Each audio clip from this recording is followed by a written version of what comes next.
자, 우리 프린터는 79페이지, 예, 물류 1급, 예, 21년 2회 기출문제 이론 1번.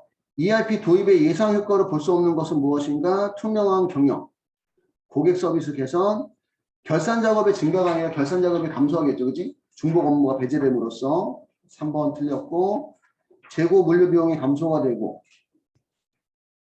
2번.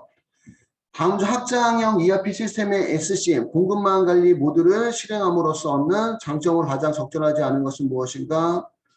공급 사슬에서의 가시성, 시야가 확보된다는 얘기죠. 가시성, 그지? 가시성 확보로 공급 및 수요 변화에 대한 신속한 대응이 가능하고, 정보 투명성을 통해 재고 수준 감소 및 재고 회전율을 증가시킬 수 있고,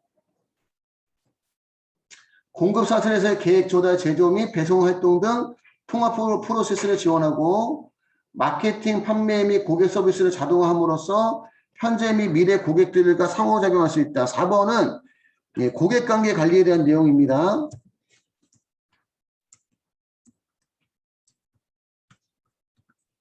확정형 ERP 중에서 고객관계 관리에 대한 거고, 이건 우리가 예, CRM이라고 얘기해요. CRM. 예, 커스터머 릴레이션십 매니지먼트. 그래서 예, 2번의 답은 4번은 예, 고객관계 관리에 대한 내용이고요. 3번. 다음 중 ERP 시스템에 대한 투자 비용에 관한 개념으로 시스템의 전체 라이프 사이클을 통해 발생하는 전체 비용을 계량화하는 것을 우리가 총 소유 비용이라고 그래요. 이거 앞에서 한번 나왔던 거죠. 그지? 예, 총 소유 비용이라 하고. 3번 답은 4번이고 4번. 다음 중 기업에서 ERP 시스템을 도입할 때 고려사항으로 가장 적절한 것은 무엇인가? 예, 시스템 도입 TFT 선발 때는 예, IT 분야 전문가들로만 구성해야 된다. 1번 틀렸죠. 그지? 예, IT 분야의 예, 전문가들로만 구성해서는 안 되고요. 2번 구축 방법론에 의해 체계적으로 프로젝트를 진행해야 되고 2번이 맞겠네. 그지? 단기적이고 가시적인 성과만을 고려해서 ERP 패키지를 도입한다.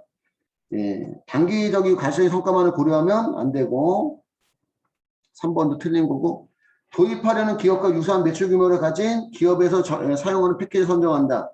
4번도 틀린 건데 우리 회사에 맞는 패키지를 선정을 해야 되는 거지 예, 유사한 기업 패키지를 도입하는 것은 아닙니다. 4번에 예, 맞는 것은 2번이고 5번 ERP의 특징 가장 바르지 않은 것은 무엇인가?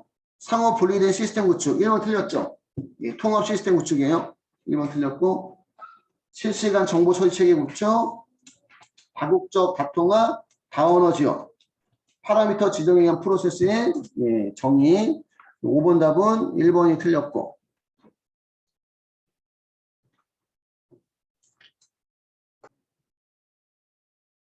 6번 3월의 판매량 예측을 위해 지수평활법을 이용하고자 한다. 과거 실제 판매량과 예측 판매량이 보기와 같을 때 3월의 예측 판매량으로 오른 것은 3월의 예측 판매량을 예, 물어보는 건데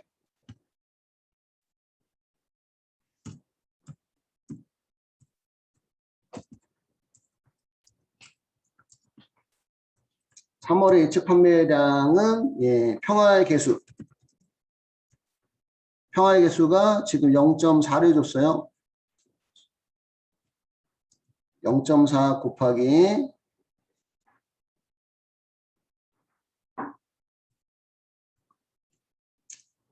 예, 2월에 예, 실제 판매량 300개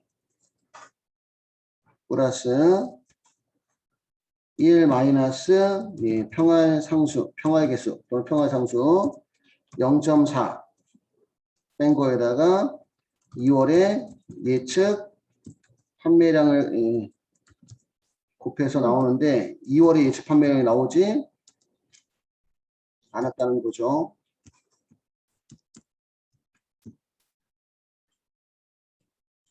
그럼 우리가 또 2월에 예측 판매량을 계산을 해야 돼.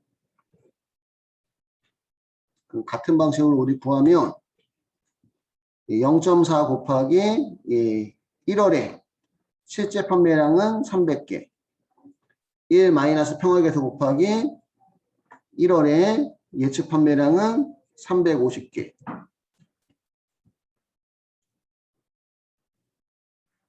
곱하면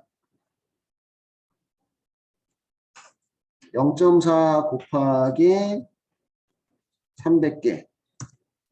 이걸 메모리 플러스하고 1에서 0.4를 빼면 0.6이 나오는데 0.6에다가 350개를 곱하면 210개가 나와요. 메모리 플러스하고 메모리 리드하면 2월에 예측 판매량이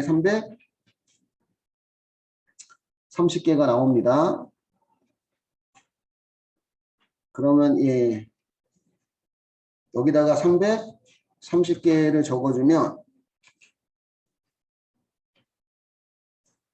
메모리 클리어하고 0.4 곱하기 300개 메모리 플러스는 0.6 곱하기 330개 메모리 플러스하고 메모리 리드 누르면 3월의 예측 판매량은 318개가 되는 겁니다. 그 답이 1번이 되는 거예요. 이해 갔을까요?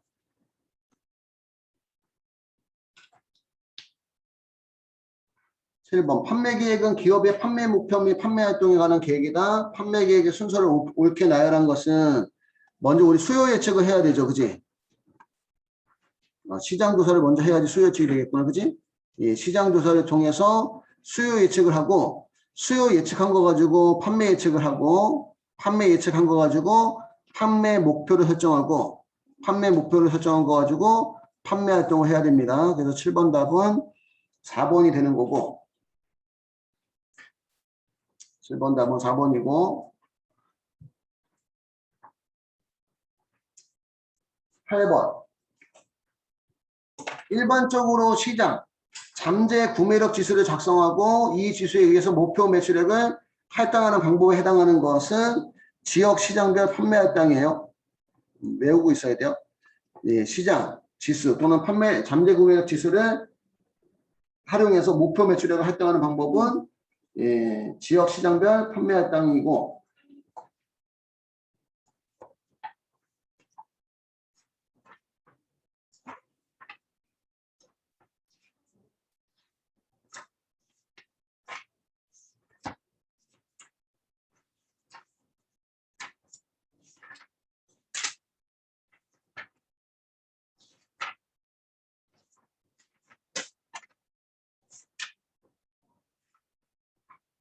그 상품 서비스 판매 할당에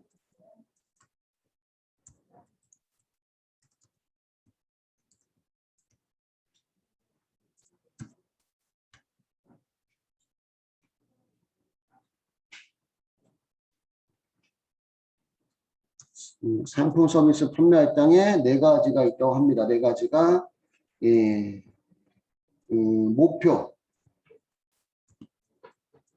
목표 시장 점유율 활용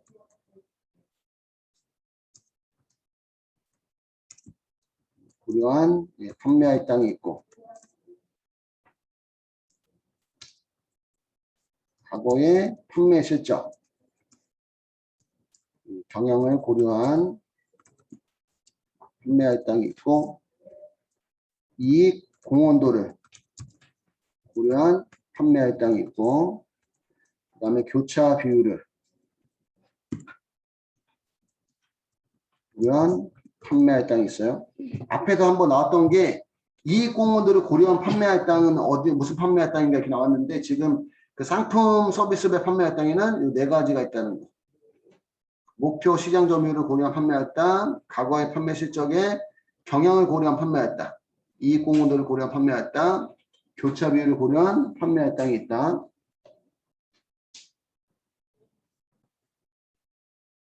자, 9번으로 가보겠습니다. 우량 거래처나 고객을 선정하기 위한 방법 중 다음 보기에서 설명하는 방법으로 옳은 것은 우량 거래처나 고객 선정하기 위해 두 개의 요인을 이용해서 평가하는 방법은 매트릭스 분석이죠. 답은 1번이고요. 하나만 고려하면 ABC 분석이나 파레토 분석이고, 세 개 이상 고려하면 우리가 거래처 포트폴리오 분석이라 하고요. 10번. 일반적인 방식으로 외상매출금 회수율을 산출하고자 한다.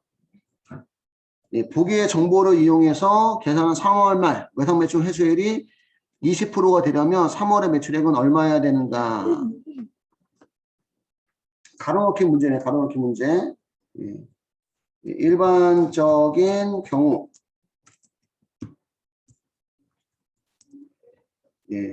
회수율.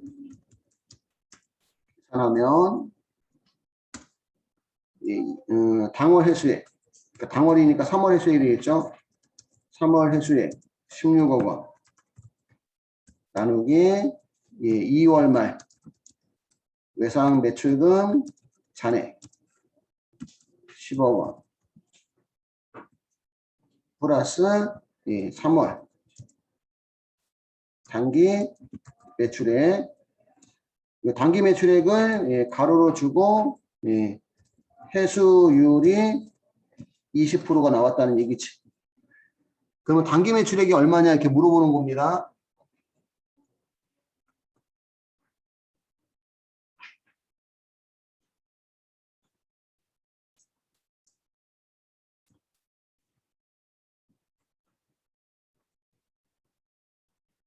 (16억) 원이 20%니까 16억을 0.2로 나눠주면 여기가 80억 원이 나와야 돼요. 근데 2월 말 외상 매출금 잔액이 10억 원이니까 단기 매출액이 70억이 돼야 돼. 70억.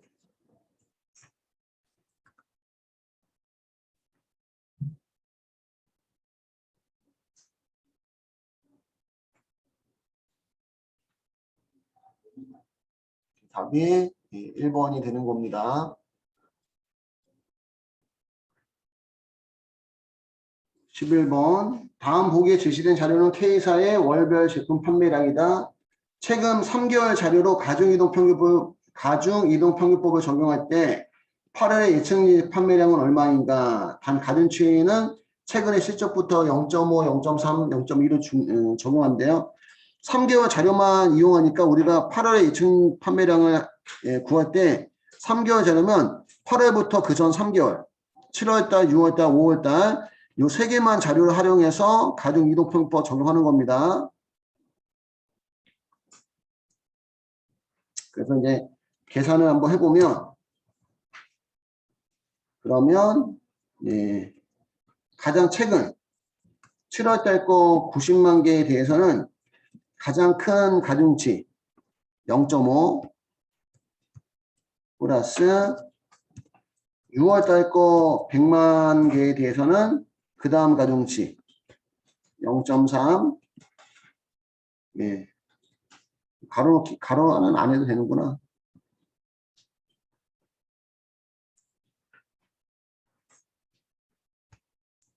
(90만) 곱하기 0.5, 100만 곱하기 0.3.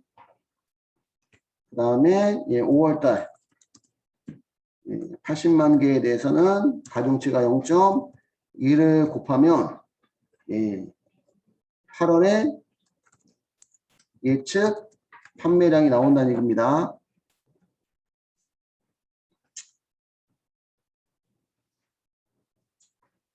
그럼 90만에다가 0.5를 곱하면 45만을 n 플러스하고 100만에다가 0.3을 곱하면 30만을 n 플러스하고 80만에다가 0.2를 곱하면 16만을 n 플러스하고 메모리 리드하면 8월의 예측 판매량은 91만 개가 되는 거예요.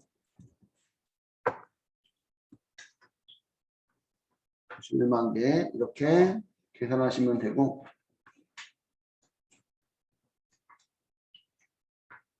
이게 단순 이동평균법이면 예, 80만, 100만, 90만 더한 다음에 3으로 나눠주면 되고요. 가중치가 있는 경우는 예, 가중치로 곱해주면 됩니다. 가중치로. 11번 답은 예, 91만.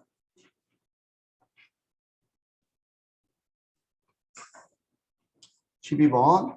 2021년 3월 5일 거래처 A로부터 노트북 100대 주문을 받았다. 예정 납기를 거래처 A에 통보하려고 할 때 가장 빠른 일자는 언제인지 다음 보기를 이용해서 계산하시오. 단 다른 주문 및 기타 입출고 정보는 존재하지 않는다.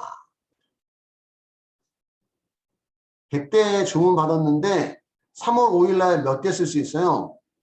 70대 사용할 수 있지. 그러니까 3월 5일 날 출고가 안 되고 3월 6일 날은 또 사용할 수 있는 재고가 50대래요. 그래서 안 되고 3월 7일은 생산 계획 예정이 있고 생산 완료 예정이 있는데 그치 이거는 계획이고 완료니까 예, 지금 3월 6일 50개에다가 3월 8일 30개 더하면 3월 8일까지 80대를 예, 사용할 수 있는 겁니다.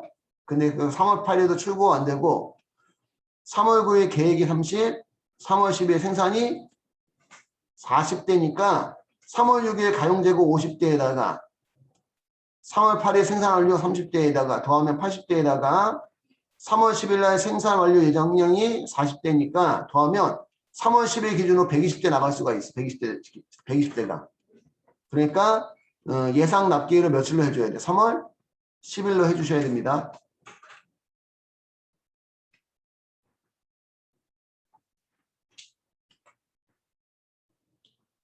3월 10일이 되는 거예요.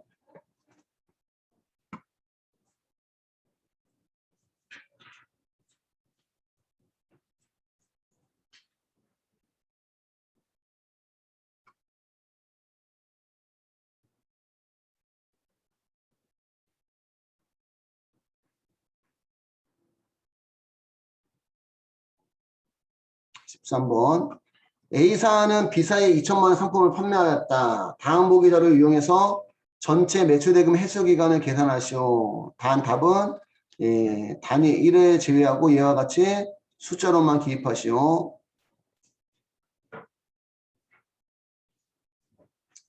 자, 물어보는 게 예, 해수 기간을 물어봤는데요.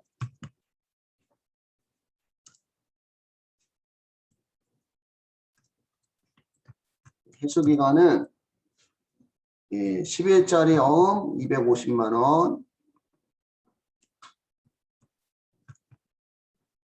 그다음에 30일짜리 어음 250만 원. 그다음에 60일짜리 어음 500만 원. 이렇게 더한 것을 예, 매출액으로 나눠주시면 됩니다. 현금도 있고 현금은 0일이죠, 그지? 예, 현금은 0일입니다. 0일 곱하기 1000만 원. 그럼 우리 매출액 갖고 지금 이렇게 받은 거니까 매출액이 얼마냐면 전체 2천만 원이야, 그지? 그지? 2천만 원인데 1000만 원, 250, 250, 500을 받은 겁니다. 그래서 2천만 원 나눠주면 회수하는데 걸리는 기간이 나와요. 예, 0일에다가 1000만 원 하면 당연히 예, 0이고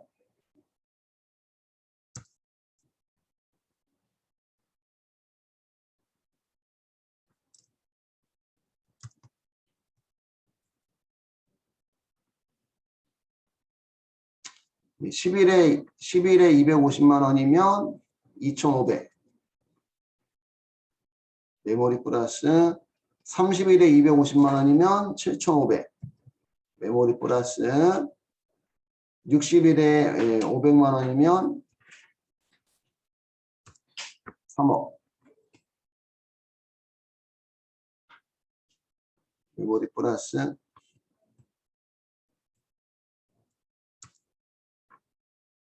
나온 숫자 4억이 나옵니다. 4억이 2,500, 7,500, 3억. 4억을 매출액 2천만 원 나눠주니까 회수하는데 걸리는 기간은 20일이 되는 거예요. 20일.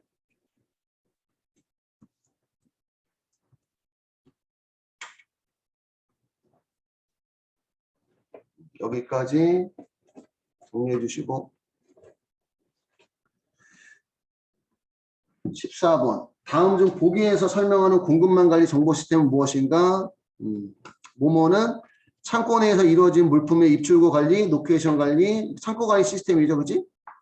계속 나오는 내용이네, 그지? 창고 관리 시스템. 네, 창고 관리 시스템은 창고 내에서 이루어진 물품의 입출구 관리, 로케이션, 위치 관리, 재고 관리, 피킹, 선별, 분류, 소팅, 차량 관리, 지원, 인원 관리, 작업 관리, 지표 관리 등을 수행하는 정보 시스템이다. 그래서 답이 1번이고요.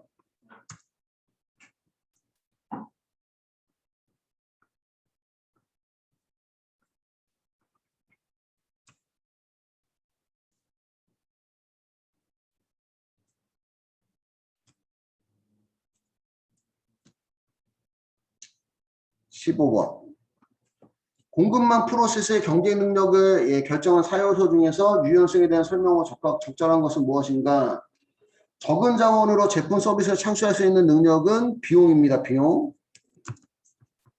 적은 자원으로 제품 서비스 창출할 수 있는 능력은 비용이고, 답이 2번이네. 설계 변화와 수요 변화에 효율적으로 대응할 수 있다는 얘기는 유연성. 그러니까 소비자가 원하는 물건으로 빨리빨리 대치가 돼야 된다는 얘기야. 시대가 너무 빨리빨리 변하니까.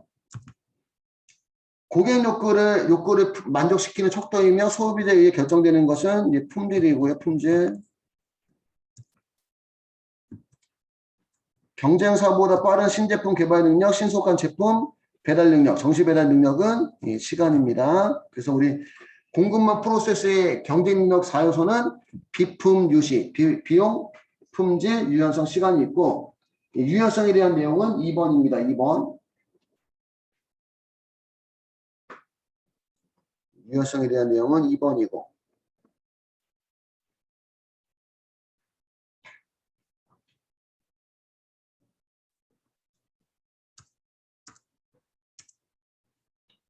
(16번) 다음은 공급망 물류 거점 운영 방식에 대한 설명이다. 설명 내용은 가장 적절하지 않은 것은 직배송 방식은 생산자 창고만 보유하고 물류 거점을 거치지 않고 소비자에 직접 배송하고 1번 맞는 얘기고, 지역 물류센터 운영 방식은 지역 물류센터를 소비자 근처로 위치한 분산 물류 거점을 두는 방식이고, 크로스도킹 운영 방식은 중앙 물류센터와 지역 물류센터를 혼합해서 사용하는 방식으로 글로벌 공급망인 경우에 주로 적용된다. 이거는 이제 다단계 거점이죠. 중앙 물류센터도 있고 지역 물류센터도 있는 것은 이게 다단계 거점 방식. 3번이 틀렸고요.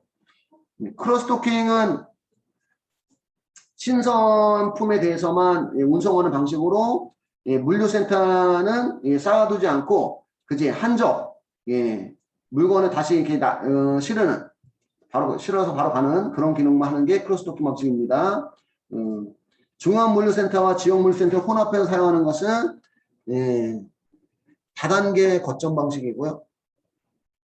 중앙 물류센터가 여러 개인 것은 복수 거점 방식이고, 4번 통합 물류센터 운영 방식은 소비자에게 배송되는 데 걸리는 시간이 긴 반면 재고 비용과 고정 투자 비용을 낮출 수 있다는 장점이 있다. 그래서 16번은 3번이 틀렸고,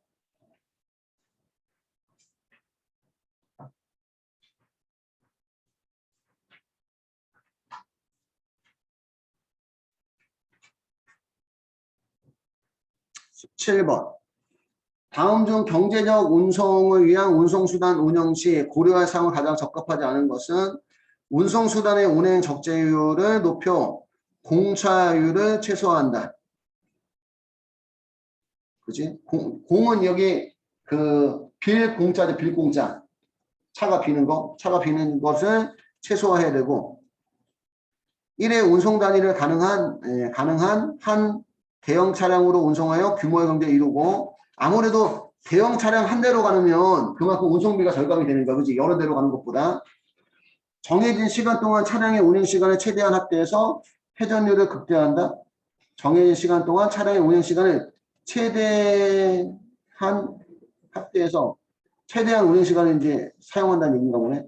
회전율을 극대화하고, 전체 운행 거리에서 함몰을 적재하고 운행하는 비율을 낮춰 영차율을 최소화한다. 4번이 틀렸는데 영차가 영차율은 최소화해야 되는 게 아니라 최대화해야 돼요. 여기 0은 찰 영자, 차를 그 채우는 거 얘기하는 거거든. 17번은 4번이 틀렸어요. 영차율은 예, 최대화. 여기는 극대화라고 나왔네. 영차율이란 전체 운행거리에서 함몰을 적재하고 운행한 비율을 말하며 운송수단의 운행 적재율을 향상시켜 공차율은 최소화하고 영차율은 최대화 또는 극대화하고 회전율 극대화의 원칙이 정해진 시간 동안 차량 운행 시간을 최대한 확대해서 운송 단위당 고정비 효과를 낮추고 대형화의 원칙 1회 운송 단위를 가능한 한 대형 차량 운송에서 운송 단위당 운송 비용이 낮아질 수 있도록 한다. 그래서 17번 답은 4번이 틀린 거고 이렇게 하나 적어두시면 되겠네. 이렇게 하나. 영차율 극대화의 원칙. 18번 보기는 참고 출고 업무 프로세스이다. 빈칸에 들어가 프로세스를 순서대로 나열한 것은 주문 출하 요청이 들어오면 주문 받을 걸 이제 마감 집계하고 그 다음에 출고 계획을 수립하고 그 다음에 피킹 선별하고 그 다음에 출고 지시를 하고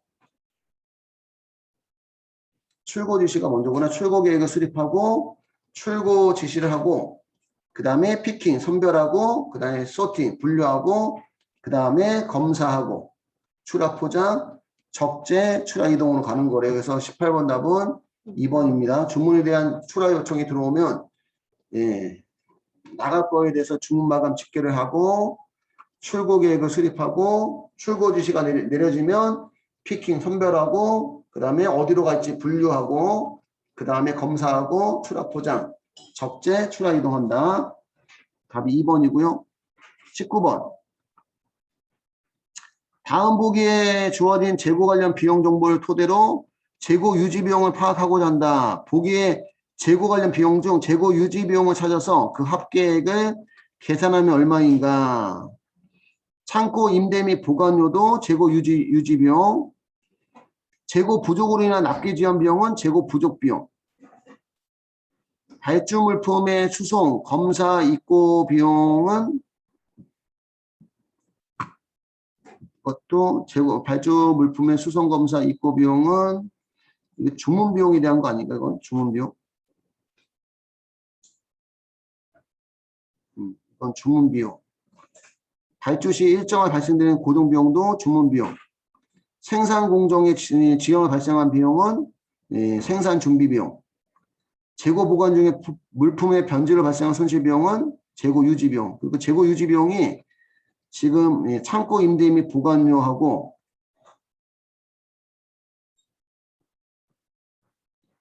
재고 보관 중에 물품 변질로 발생한 손실 비용만 재고 유지 비용이고 재고 부족에 대한 건 재고 부족 비용.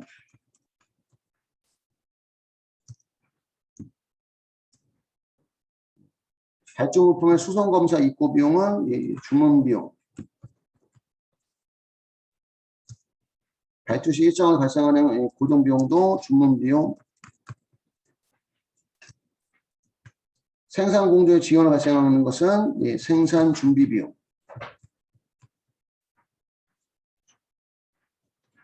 그래서 창고 임대 및 보관료하고 재고 보관 중에 물품 변질로 발생한 손실 비용 3억 원 더해서 4억 원이 재고 유지 비용이 되는 거예요. 그래서 재고 유지 비용은 4억 원입니다. 4억 원.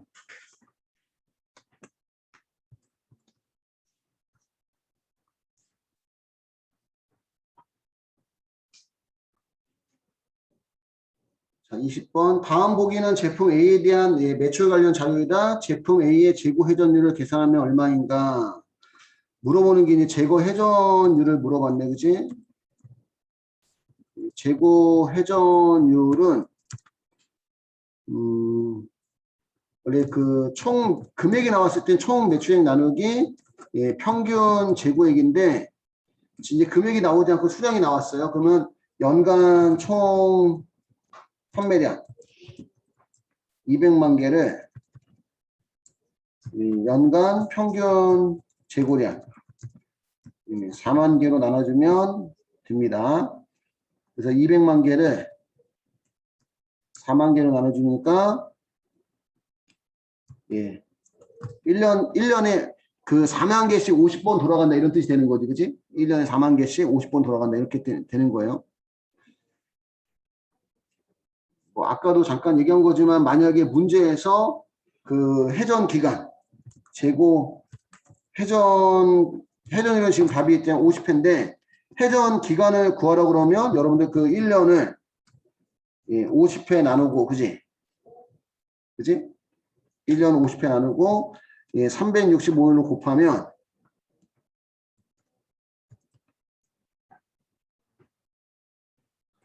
1 나누기 50 곱하기 365로 곱하면 7.3일마다 4만 개씩 돌아간다는 얘기가 되는 거예요. 4만 개씩 뭐 팔린다 그런 뜻이 되는 거야. 따지면 재고 회전 기간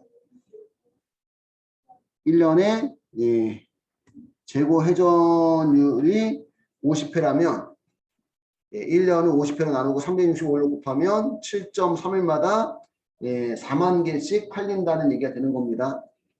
의미가.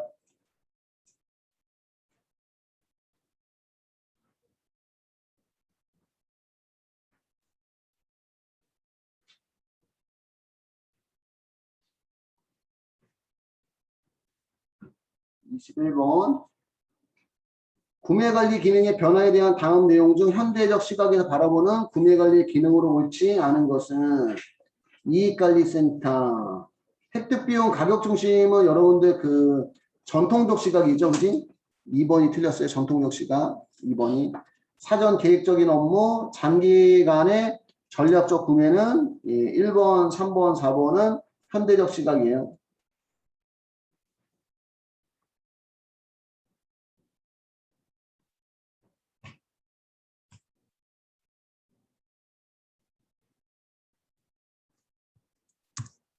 현대적 시각의 구매관리 기능은 장기간의 전략적 구매 중심, 총원가에 집중, 이익관리센터, 사전 계획적인 업무 등을 들 수 있고 22번 구매시장 조사에 대한 설명을 옳지 못한 것은 구매시장의 정보를 수집하고 분석하는 과정을 의미하며 시장 조사 방법으로는 직접 조사와 간접 조사가 있고 판매거래처 선정 및 수주계약 과정에서 주도적인 협상과 적극적인 구매활동을 위해 중요한 기능이다.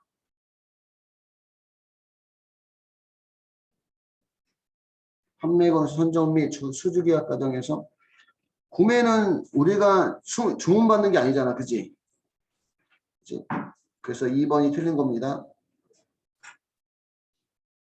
공급처 선정 및 그치? 발주 과정에서 주도적인 협상과 적극적인 구매 활동을 위에 중요한 기능이다. 2번이 틀린 거죠. 그치?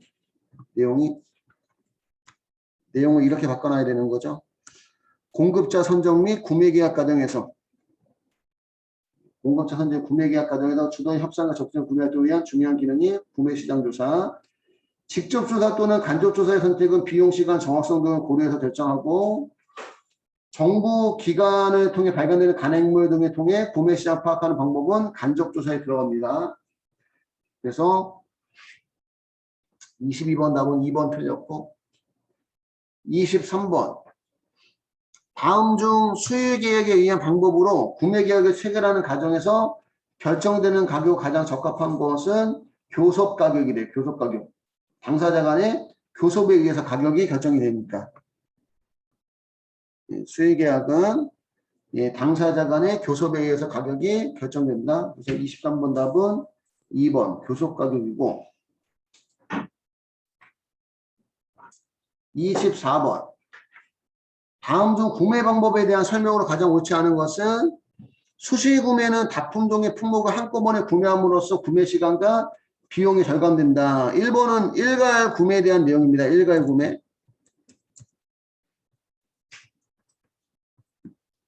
1번은 수시구매가 아니라 일괄 구매에 대한 내용이고요. 시장 구매는 계획 구매로 조달 비용이 절감되고 장기 계약 구매는 자재 안정적 확보가 필요할 때 적합하고 초기 구매는 계속적인 가격 상승이 명백한 경우에 유리하고 24번에 1번이 틀렸고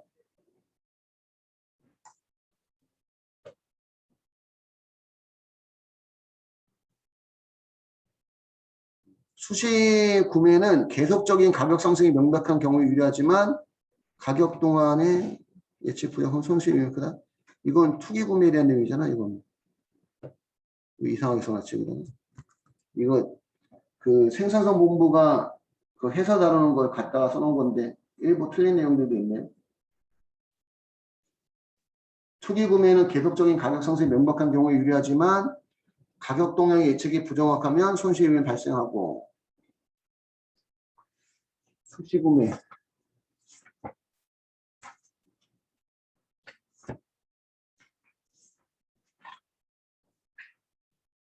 여기다가 수시 구매만 한번 다시 적어보면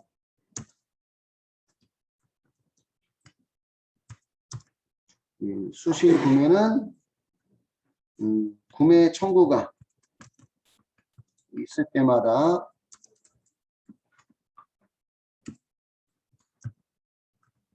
구매하여 공급하는 방식, 가행 구매 방지,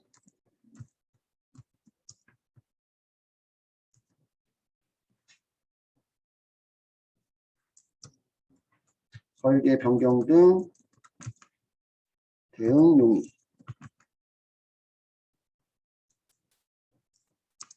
그 다음에 계절 품목 등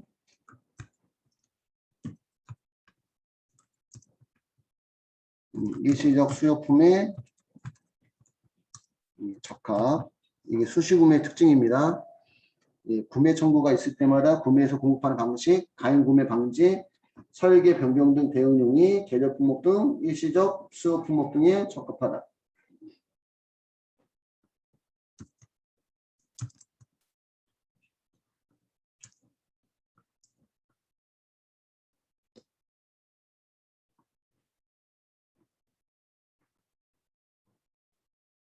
(25번) 다음 보기는 가격 유형에 대한 설명이다. 가로에 적절한 한글 용어를 예와 같이 직접 기입하시오. 무슨 가격이란 가격 그 자체는 명확히 결정되어 있지 않으나 업계의 특수성이나 지역성 등으로 자연히 일정한 범위의 가격이 정해져 있는 것으로 판매자가 그 당시 환경과 조건에 따라 정하는 가격을 우리가 계정 가격이라 얘기하죠. 계정 가격. 계정 가격이라 얘기합니다.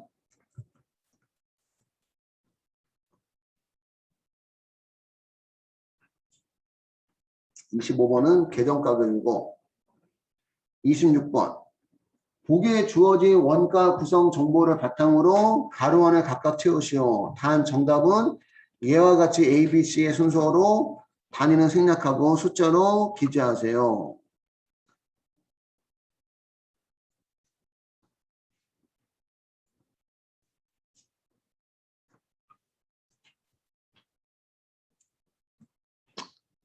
원가 구성 정보를 가지고 A는 제조원가, B는 판매비와 관리비, C는 판매 이익을 물어보는 거네요. 그리고 그래서 우리 원가의 구성도는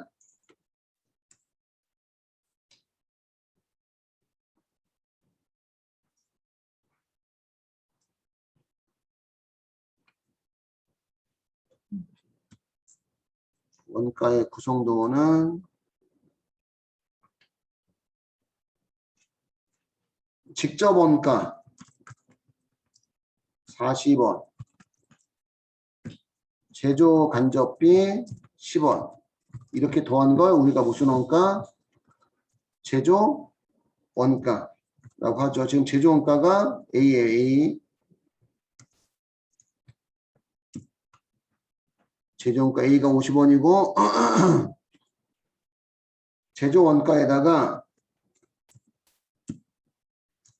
판매비와 관리비 B를 더하면 판매 원가가 나오고 판매 원가가 80원이니까 판매 원가가 80원이면 판매비와 관리비가 얼마란 얘기야? 제조원가에다 판매비와 관리비 더해서 80원이 돼야 되니까 30원이 되는 거죠. 그치? 30원이 나와서 판매원가고, 판매원가에다가 판매이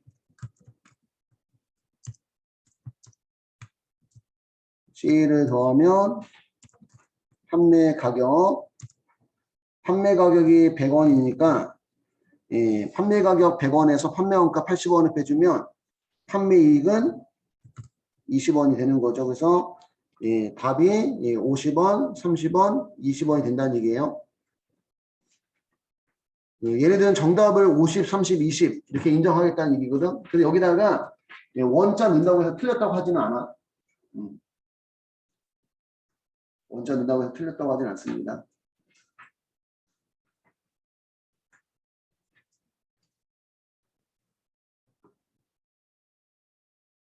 27번.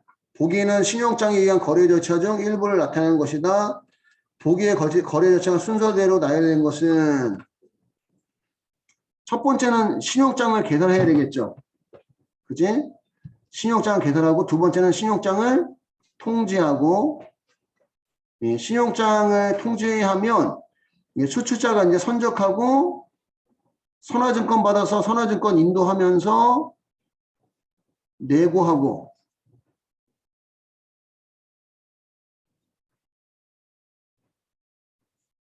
일부만 써있어서 좀 애매하긴 해. 애매하다. 일단은 신용장 개설 A, 그 다음에 신용장 통지 B, 그 다음에 신용장을 가지고 이제 우리가 선적하는 거죠. 그지? 신용장을 보증으로, 담보로 우리가 이제 선적하고, 선적해서 이제, 선화증권을 받으면, 선화증권을 인도하면서, 그걸 가지고 우리가 내고하는 거야. 그지? 내고하고, 여기가 지금 순서가 C2, 2가 뭐지? 내고, 여기는 지금 이렇게 된 것 같은데, 내고를 하고, 선화증권 인도하고, 추심하고, 대금 결제가 이루어진다. 4번이 답이라고 하는 것 같은데, 4번? 답이 1번? 애매하네. 이게 1번만 써 있어갖고. 1번이 답이래, 1번이. A, B, C.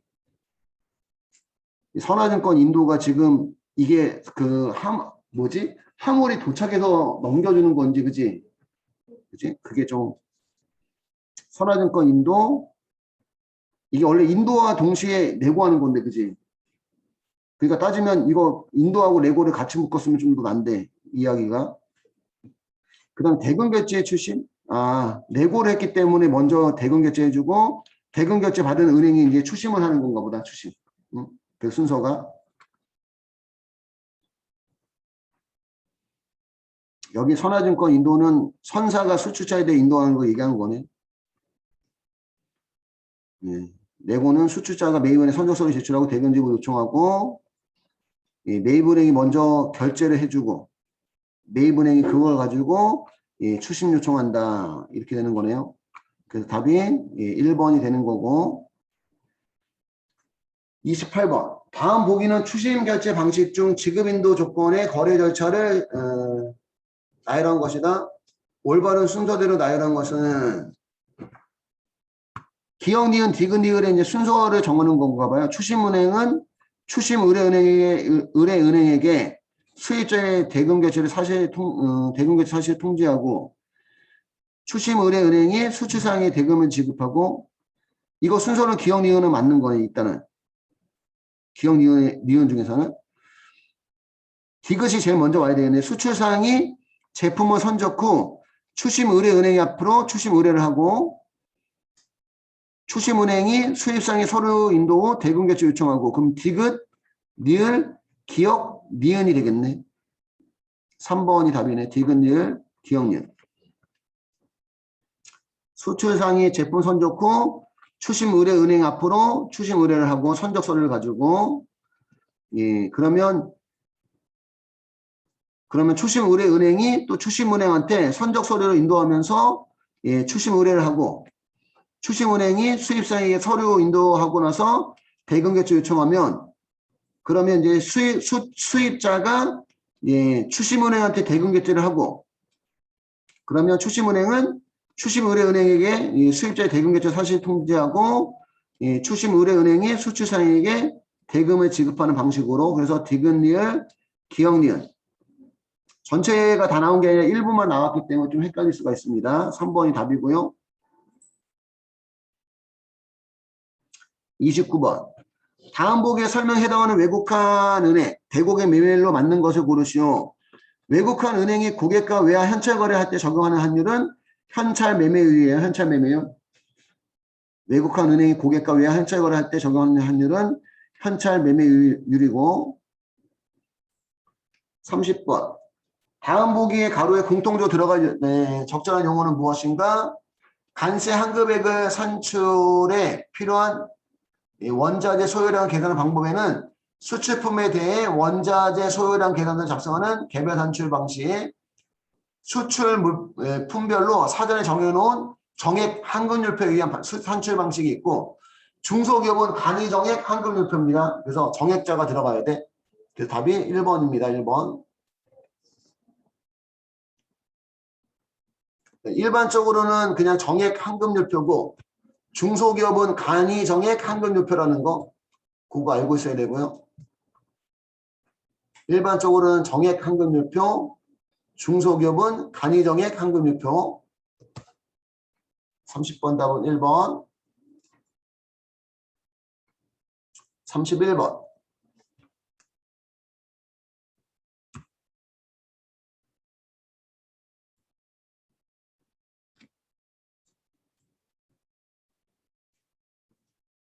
네, 저번에도 한번 나왔던 문제 같은데 간세나 외국에서 수입되는 물품에 대해서 국가가 법률에 의해 부과하는 조세이다. 간세를 가세하기 위해서 가세요건이 가세물건, 납세모자, 가세표준, 세율이 정해져 있어야 되죠. 세율.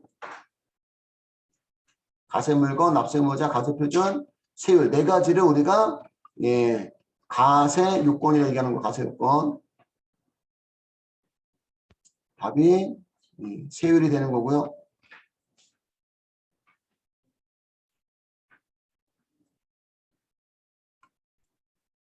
(32번) 다음 보기는 간세 환급 방법에 대한 설명이다. 가로 안에 공통적으로 들어간 한글 용어를 이와 같이 직접 기재하시오. 나왔던 문제 또 나오는 거네? 어떻게 이럴 수가 있지? 30번에 나왔는데 32번에 주관식으로 또 나와. 간세 환급은 수입 원재료 수출 원재료 사용한 경우에는 수입하는 때 납부한 간세 수출자에게 되돌려주는 제도이다. 정액 환급은 중소기업에 대한 한 간세 환급 절차를 그럼 여기 그냥 정액 환급이 아니구나. 간이정액이구나. 그지? 간이정액 환급은 중소기업에 대한 간세 환급 절차의 간소화를 위한 간세 환급 방법이다. 이 방법은 간이정액 환급유표를 이용해서 원자재 소요량을 산정하지 환급 신청할 수 있다. 산정하지가 무슨 뜻이지? 어쨌든 간이정액이에요. 답은 간이정액. 여기까지 해서 21년 2회까지 이론 문제 끝났고